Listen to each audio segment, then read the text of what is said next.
To my channel Lawners academy. Friends, मैं हूँ Rashmi Vora.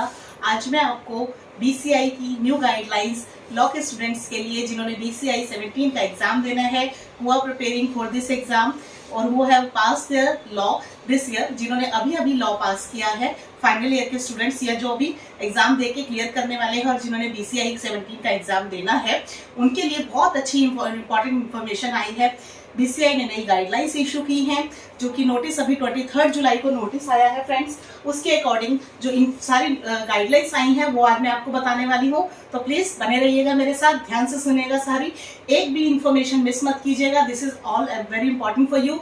Last तक देखिएगा, लास्ट तक बहुत इंपॉर्टेंट चीजें बताने वाली हूँ मैं, क्योंकि लास्ट की जो इंपॉर्टेंट चीजें हैं वो है सिलेबस। तो लास्ट में सिलेबस बताऊंगी, कौन सा सब्जेक्ट में से कितने मार्क्स के क्वेश्चन आएंगे, कितने क्वेश्चंस आएंगे, ये सबसे इंपॉर्टेंट चीज होती है आपके लिए। तो ये ध्यान से सुनिएगा, ये मैं लास्ट में बताऊंगी। तो मेरे चैनल पे अगर अभी नए हैं तो प्लीज सब्सक्राइब कर दीजिए, वीडियो पसंद आएगा तो लाइक जरूर कीजिएगा और अपने कमेंट्स दीजिएगा। कोई चीज ना समझ में आए तो कमेंट में जरूर पूछ लीजिएगा। ओके फ्रेंड्स, चलिए स्टार्ट करते हैं आज का टॉपिक, बीसीआई की बार काउंसिल ऑफ इंडिया की new guidelines for exam 17 BCI 2022 में होने वाला बीसीआई 17 एग्जाम की न्यू गाइडलाइंस। देखिए, ये गाइडलाइंस जो है बीसीआई ने अभी इशू की हैं, उसमें बीसीआई ने क्या किया है, उन्होंने एक नोटिस इशू किया 23 जुलाई को। उसमें उन्होंने टेंडर इशू किया है कुछ एजेंसीज को, एग्जामिनेशन एजेंसीज हैं जिनको एक पूरी गाइडलाइंस दी है, पूरी बहुत लंबी गाइडलाइंस दी है अभी। वो आपको बीसीआई की साइट पे भी मिल जाएगा, लेकिन बहुत बारीक में लिखा हुआ है, बहुत शॉर्ट में लिखा है, तो पढ़ना बहुत मुश्किल होगा, बहुत सारे पेजेस हैं उसके अंदर। तो जो मेन पॉइंट्स हैं जो इससे रिलेटेड वो मैं आपको बता देती हूँ। उन्होंने कुछ सजेशंस, एक्चुअली कुछ एडवोकेट्स ने केस किया हुआ था। उन्होंने कहा था कि लास्ट ईयर जो कुछ एग्जाम्स पिछले हुए हैं उनमें क्वेश्चन का पैटर्न जो है उसको चेंज करने के लिए उन्होंने कोर्ट में, सुप्रीम कोर्ट में उन्होंने अपील कर रखी थी। तो उसकी अब एक डेट अब आने वाली है, नेक्स्ट हियरिंग की डेट है 2 अगस्त। तो उस दिन भी न्यू नोटिफिकेशंस आएंगी, वो भी मैं आपको दूंगी। उन्होंने ये कहा था कि जो पिछला पैटर्न जो एग्जाम का था वो बहुत इजी था, उसको कोई भी बच्चा, कोई भी स्टूडेंट लॉ का सॉल्व कर सकता है बहुत इजीली। तो उसमें क्या क्या पैटर्न में क्या क्या चेंजेस करने चाहिए बीसीआई को एग्जाम करवाने के लिए, कंडक्ट करवाने के लिए, what the necessary changes they have to do. तो वो चेंजेस के लिए इसी वजह से अभी तक केस जो है ये लटका हुआ था, ये अभी तक गाइडलाइंस नहीं इश्यू कर पा रहा था बीसीआई कि भाई आगे बच्चे वेट कर रहे हैं एग्जाम के लिए। जिन बच्चों ने लॉ का फाइनल ईयर का एग्जाम दे दिया है वो बच्चे कब से वेट कर रहे हैं कि अब कब एग्जाम होगा। तो ये बहुत खुशखबरी है आपके लिए बड़ी कि अब उन्होंने नोटिस टेंडर इशू किया है कि वो सारे के सारे अब गाइडलाइंस आएंगी, न्यू पैटर्न आएगा आपके लिए, और पैटर्न में क्या क्या चेंजेस हैं वो तो मैं आपको अभी बता देती हूँ, उन्होंने जो रिकमेंड किए हैं, ठीक है, और ये सब होंगे आगे, ठीक है। तो ये ऐसा प्रोसीजर फॉलो किया जाएगा। तो देखिए, शुरू से मैं बताती हूँ सबसे पहले क्या इशू हुआ है, सबसे पहले क्या डिटेल्स मैं आपको बता देती हूँ, एग्जाम से रिलेटेड क्या क्या डिटेल्स हैं। देखिए, आई थिंक आपको दिख रहा होगा, ये है पर्टिकुलर्स। सबसे पहले मोड ऑफ एग्जाम, आपका एग्जाम का मोड क्या है। तो एग्जाम का मोड जो है वो ऑफलाइन और ऑनलाइन, इसके बारे में ये बोला है कि अभी तक जो ऑफलाइन होता था, ऑफलाइन में आपको ओएमआर शीट दी जाती है, जैसे नॉर्मली एग्जाम्स में आप देते हैं, ओएमआर शीट होगी, आपको क्वेश्चन पेपर होगा, क्वेश्चन पेपर में से देख के आपने ओएमआर शीट को फिल करना है, आपने जैसे नॉर्मल पेपर देते हैं। लेकिन इसके साथ साथ उन्होंने कहा है कि आप ऑनलाइन मोड से भी कंडक्ट करवाइए। ऑनलाइन मीन्स आपको कंप्यूटर पे भी अपना एग्जाम वहां जाके देना पड़ेगा। दोनों मेथड से इस बार एग्जाम किया जाएगा, ये सबसे बड़ी इंफॉर्मेशन है। ऑफलाइन एंड ऑनलाइन मीन्स आपको वहां जाके ओएमआर शीट भी फिल करनी है और कंप्यूटर के ऊपर भी आपको ऑनलाइन मोड से भी होगा एग्जाम। दूसरी डिटेल बताती हूँ, पर्टिकुलर टाइप ऑफ एग्जाम, ये किस तरह का एग्जाम है और ये क्यों कंडक्ट करवाया जाता है।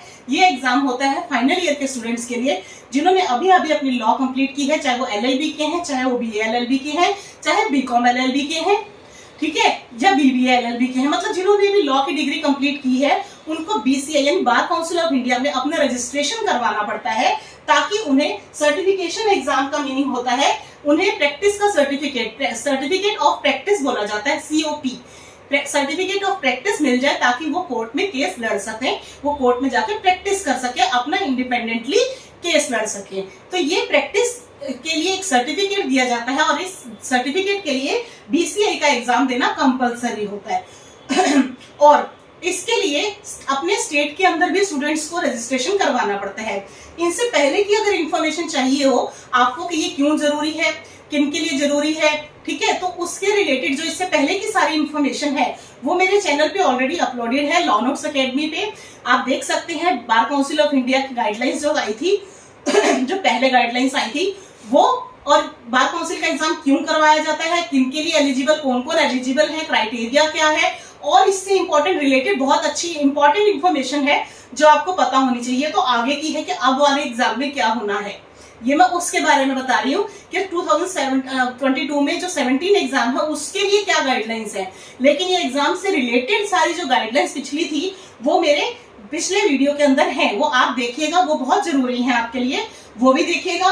और ये तो अब के एग्जाम के लिए है ही, ठीक है। सर्टिफिकेशन एग्जाम होता है। नेक्स्ट है टाइम क्या है, एग्जाम का टाइम है 3 घंटे 30 मिनट, 3.5 घंटे का ये एग्जाम होगा ऑफलाइन जो है।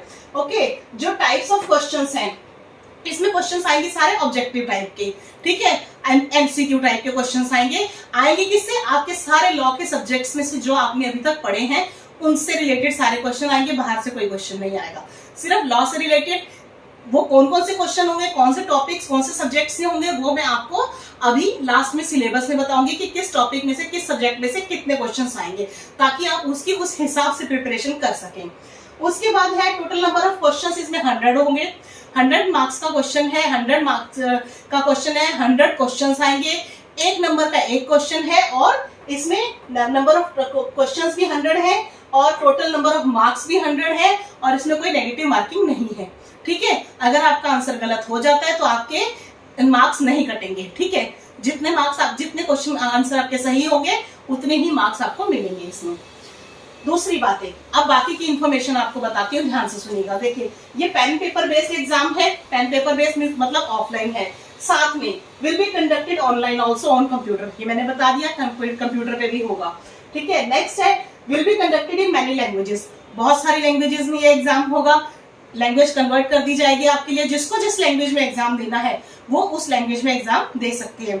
इंग्लिश, हिंदी, पंजाबी, उर्दू, मलयालम, बंगाली, गुजराती, तमिल, तेलुगु, उड़िया, संस्कृत, बहुत सारी लैंग्वेज है। सबके लिए इजी कर दिया गया है, लैंग्वेजेस सबके लिए कर दिया, कंपलसरी नहीं है आप अपनी इंग्लिश में ही दीजिए लैंग्वेज में या हिंदी में ही दीजिए, इन सब लैंग्वेजेस में आप एग्जाम दे सकते हैं, बहुत सारी लैंग्वेजेस हैं, ओके। और इसके अंदर मैं आपको बताती हूँ, इस साल जो बच्चे एग्जाम देंगे ऑल ओवर इंडिया में 90,000 से लेकर 1 लाख तक के बच्चे कैंडिडेट्स हैं एग्जाम देने वाले, ओके। जरूरी नहीं है इसी साल वाले, जिन्होंने पहले नहीं दिया एग्जाम, मतलब ये एग्जाम जो कितने टाइम में करना होता है, 2 साल के अंदर कंडक्ट कर, मतलब एग्जाम देना कंपलसरी है। ये मैं अपने पिछले वीडियो में बता चुकी हूँ, क्या क्या इंपॉर्टेंट इन्फॉर्मेशन, क्या क्या जरूरी गाइडलाइंस हैं आपको एग्जाम देने के लिए, एलिजिबिलिटी क्राइटेरिया वगैरह वो सब जरूर देखिएगा मेरे पिछले वीडियो में। तो ये एग्जाम 2 साल में के अंदर अंदर देना जरूरी होता है, नहीं तो आपको दोबारा से रजिस्ट्रेशन अपने स्टेट बार काउंसिल में करवाना पड़ता है, ठीक है ना, पास करना जरूरी होता है। इसमें मार्क्स नहीं बताए जाते एग्जाम के अंदर, सिर्फ पास या फेल बताया जाता है। लेकिन एक चीज जरूर बताई जाती है इसके अंदर, इसमें यह बताया जाता है कि जनरल कैटेगरी वालों के लिए पास होने के लिए 40% मार्क्स आने चाहिए, और इसमें इसी बीसीआई के एग्जाम में, और SC ST वगैरह के लिए, ओबीसी के लिए, उनके लिए 35% आने चाहिए मार्क्स, पासिंग मार्क्स होने चाहिए इस एग्जाम में। आपको सिर्फ पास से फेल बताया जाएगा, आपके मार्क्स नहीं बताए जाएंगे, ठीक है, कितने आए हैं। तो ये 150 सेंटर्स में होने वाला एग्जाम है, बहुत सारे सेंटर्स इसके लिए अलॉट किए जाएंगे, एक ही दिन में एग्जाम होगा, एक ही टाइम पे एग्जाम किया जाएगा, कंडक्ट होगा, और कम से कम मैक्सिमम 1 लाख तक के बच्चे इसमें बैठने वाले, एग्जाम देने वाले इस बार। तो आगे की बाकी की मैं अब आपको लास्ट में अब सिलेबस बताती हूँ। आपको सिलेबस क्या है, मेरा वीडियो पसंद आया तो लाइक कर दीजिए, और मेरे चैनल पे नए हैं तो सब्सक्राइब कर दीजिए, पिछला वीडियो जरूर देखिएगा और ये वाला वीडियो भी जरूर देखिएगा, दोनों को कनेक्ट करेंगे, दोनों वीडियो देखेंगे बीसीआई के एग्जाम से related. Bar council of India के नाम से मेरा वीडियो बना हुआ है, देखेंगे तो आपको बहुत क्लियर हो जाएगा आपको कि ये एग्जाम मतलब बहुत इजी है, ज्यादा टफ नहीं होने वाला, लेकिन वीडियो देख के आपके सारे डाउट्स क्लियर हो जाएंगे, ओके। सिलेबस में सबसे पहले मैं बताती हूँ, कॉन्स्टिट्यूशनल लॉ जो है आपका, कॉन्स्टिट्यूशन जो है उसमें से आपके 10 क्वेश्चन आएंगे, 10 क्वेश्चन मीन्स 10 मार्क्स का पेपर उसमें से। दूसरा है सीआरपीसी और सीपीसी, सीआरपीसी हो गया क्रिमिनल प्रोसीजर कोड, सीपीसी हो गया सिविल प्रोसीजर कोड, यानी कि क्रिमिनल लॉ और सिविल लॉ दोनों के जो क्वेश्चन है 10-10, दोनों में से 10-10 आएंगे, क्योंकि ये इंपॉर्टेंट क्वेश्चंस होते हैं, इनके ऊपर केसेस ज्यादा आते हैं। कॉन्स्टिट्यूशन, सीपीसी, सीआरपीसी, इन तीनों में से 10-10 मार्क्स के क्वेश्चन आएंगे, ठीक है, और 10-10 क्वेश्चन आएंगे। नेक्स्ट है आईपीसी और एविडेंस। आईपीसी और एविडेंस जो है ये भी बहुत इंपॉर्टेंट है। इनमें से 8-8 नंबर के क्वेश्चंस आएंगे, यानी 8-8 क्वेश्चंस दोनों में से आएंगे, आईपीसी और एविडेंस एक्ट में से। नेक्स्ट है फैमिली लॉ। फैमिली लॉ भी बहुत इंपॉर्टेंट है। हिंदू लॉ, मुस्लिम लॉ, मैरिज से रिलेटेड जितने भी है इसमें, फैमिली लॉ में सक्सेशन हो गया और बाकी जितने भी हैं, उसमें भी 8 नंबर का पेपर आएगा। ठीक है, 8 क्वेश्चंस आएंगे। नेक्स्ट है law of tort, motor vehicle act and consumer protection law. ये 3 है, इन तीनों में से सिर्फ 5 क्वेश्चंस आएंगे। Law of tort, motor vehicle act और कंज्यूमर प्रोटेक्शन लॉ, इनमें से सिर्फ 5 मार्क्स का क्वेश्चन, यानी टोटल 5 क्वेश्चन इन तीनों के मिला के आएंगे। नेक्स्ट है एडीआर यानी अल्टरनेटिव डिस्प्यूट रेजोल्यूशन, पीआईएल यानी पब्लिक इंटरेस्ट लिटिगेशन और प्रोफेशनल एथिक्स। इन तीनों के मिला के 4 क्वेश्चंस पूछे जाएंगे 3 सब्जेक्ट में से। ठीक है, पढ़ना इसलिए आपको पूरा ही पड़ेगा। आपको नहीं पता कैसे होगा, मैं इसके लिए आपको एमसीक्यू बेस्ड आपको मैं सारा क्वेश्चन पेपर में आपको अपने वीडियो पे अपलोड करके दूंगी।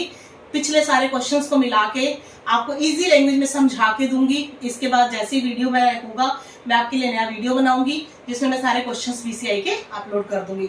देखिएगा, आपकी बहुत अच्छी प्रैक्टिस हो जाएगी। जैसे मैंने प्रोफेशनल एथिक्स का बनाया हुआ है, और भी बनाया, ड्राफ्टिंग से रिलेटेड ड्राफ्टिंग का एमसीक्यूज का बनाया है, जो प्रैक्टिकल आपका वाइवा होता है उनके लिए मैंने कॉन्स्टिट्यूशन पे भी बनाया है, सीपीसी पे बनाया है, और भी मैंने कई वीडियोस बना रखे हैं जिसपे क्वेश्चंस एग्जाम में प्रैक्टिकल्स में पूछे जाते हैं। वो मेरे वीडियोस हैं, बच्चों को बहुत पसंद आते हैं, उन्होंने बहुत देखे हैं, बहुत व्यूज आए हैं उन पे मेरे वीडियोस पे। तो देखिएगा जरूर, इसके ऊपर भी बनाऊंगी, मूट कोर्ट के ऊपर भी बनाऊंगी। आपके मतलब के हैं, बच्चों की बहुत हेल्प हो जाती है उससे। ऐसे वीडियोस देखने से आपको जो क्वेश्चन एग्जाम में पूछे जाते हैं, सारे वही क्वेश्चन, मेरे वीडियोस के सारे क्वेश्चंस जो है एग्जाम में जरूर पूछे जाते हैं एग्जामिनर से। प्लीज ध्यान से देखिएगा जरूर मेरे वीडियो को, इसलिए कह रही हूँ सब्सक्राइब कर दीजिए अभी तक नहीं किया तो। आपके बहुत काम किया। मेरे वीडियो सारे नोट्स मैंने अपलोड कर रखे हैं अपने वीडियोस पे, और उनको हिंदी में समझाती हूँ ताकि इंग्लिश और हिंदी दोनों मीडियम के स्टूडेंट्स का फायदा हो सके, दोनों को समझ में आ जाए। इंग्लिश में मेरे नोट्स होते हैं, हिंदी में एक्सप्लेन करके बताती हूँ। ठीक है, आपने देखना हो तो मेरे वीडियोस देख सकते हैं। अब आगे बताती हूँ, एडीआर वगैरह का मैंने आपको बता दिया। 4 नंबर के 4 क्वेश्चन आएंगे इन तीनों के मिला के। उसके बाद लेबर लॉ और टैक्सेशन के भी 4 क्वेश्चंस आएंगे दोनों के मिला के, यानी 2-2 क्वेश्चंस। कॉन्ट्रैक्ट और स्पेसिफिक रिलीफ एक्ट और प्रॉपर्टी लॉ और नेगोशिएबल इंस्ट्रूमेंट, ये 4 सब्जेक्ट हैं जिनमें से 8 क्वेश्चंस आएंगे, यानी 2-2 मार्क्स के क्वेश्चंस आएंगे। ठीक है, contract, specific relief, property law और नेगोशिएबल इंस्ट्रूमेंट, इनमें से 8 मार्क्स के टोटल क्वेश्चन आएंगे इन 4 सब्जेक्ट के मिला के। उसके बाद है कंपनी लॉ, साइबर लॉ और एनवायरमेंट लॉ। टोटल 2 क्वेश्चन आएंगे इसमें, 2 मार्क्स के, ना 2 ईच, दोनों में से, सब में से 2-2 क्वेश्चन। कंपनी लॉ के 2, साइबर लॉ के 2, एनवायरमेंट लॉ के 2, तीनों में से 2-2 मार्क्स का क्वेश्चन आएंगे। नेक्स्ट है लैंड एक्विजिशन और आईपी लॉ। ठीक है, इनके भी 2-2 क्वेश्चन आएंगे ईच, दोनों में से 2-2 क्वेश्चन। लास्ट में है एडमिनिस्ट्रेटिव लॉ, इसमें 3 मार्क्स का आएगा एडमिनिस्ट्रेटिव में। ठीक है, तो ये है आपका सिलेबस बीसीआई का, जैसे पिछली बार आ चुका है। अगर सिलेबस में चेंज होता है या इन गाइडलाइंस में कुछ चेंज होता है तो वो भी मैं आपको अपलोड करके जरूर बताऊंगी। ये लेटेस्ट है, सिलेबस जो है पिछला है, जैसे अभी तक क्वेश्चंस आते हैं, पूछे जाते हैं जिस सब्जेक्ट में से, वैसा ही मोस्टली वैसे ही रहेगा। क्योंकि जो इम्पोर्टेंट सब्जेक्ट्स होते हैं, इम्पोर्टेंट जो केसेस आते हैं, ज्यादातर जो 10 मार्क्स के क्वेश्चंस आएंगे, 10 क्वेश्चंस पूछे जाएंगे, उन्हीं के ऊपर ज्यादातर केसेस आते हैं, इसीलिए उसके क्वेश्चंस ज्यादा पूछे जाते हैं एग्जाम में। इन पे फोकस ज्यादा किया जाता है। जिनके केसेस कम आते हैं उन सब्जेक्ट के क्वेश्चंस भी एग्जाम में कम पूछे जाते हैं, ये ध्यान रखिएगा। ठीक है, तो ये सारी इंपॉर्टेंट इन्फॉर्मेशन थी, मैंने बता दिया। नया नोटिस इशू हुआ था, ये 23 जुलाई को भी हुआ है। आपने देखना हो तो bar council of India .org.net site है, बार काउंसिल ऑफ इंडिया की साइट पे नोटिफिकेशन ये आई हुई है। और अभी 2 अगस्त को फिर से केस की हियरिंग है सुप्रीम कोर्ट में। उसके बाद में जो गाइडलाइंस आएंगी या इन्होंने जो टेंडर इशू किया है एग्जामिनेशन एजेंसीज को, और जो सारी की सारे चेंजेस करने के लिए पैटर्न के अंदर एग्जाम में, वो सारा का सारा जैसे ही नोटिफिकेशन अपलोड होंगी बीसीआई की साइट पे, मैं आपको वीडियो में सारे के सारे बता के समझा दूंगी बच्चों को, ताकि डाउट्स क्लियर हो जाए। तो दोनों वीडियोस को देखिएगा। बच्चों को जिन्होंने अभी तक बीसीआई के एग्जाम के बारे में कोई इन्फॉर्मेशन नहीं है, मेरे दोनों वीडियो से आपके सारे डाउट्स क्लियर हो जाएंगे। सब कुछ समझ में आ जाएगा, कोई डाउट नहीं रहेगा, कोई क्वेरी नहीं रहेगी। तो पूरा वीडियो को देख लीजिए अच्छे से। नहीं समझ में आया हो कुछ तो मुझे कमेंट करके पूछ लीजिएगा, और वीडियो को 2 बार देखेंगे, सारा क्लियर हो जाएगा। पसंद आया हो तो लाइक जरूर कर दीजिएगा, लाइक का बटन प्रेस कीजिए और बेल आइकन भी प्रेस कर दीजिए सब्सक्राइब के साथ में जो बेल आइकन है ऑल वीडियोस के लिए, ताकि आगे की जो भी नोटिफिकेशन हो आप तक जल्दी से जल्दी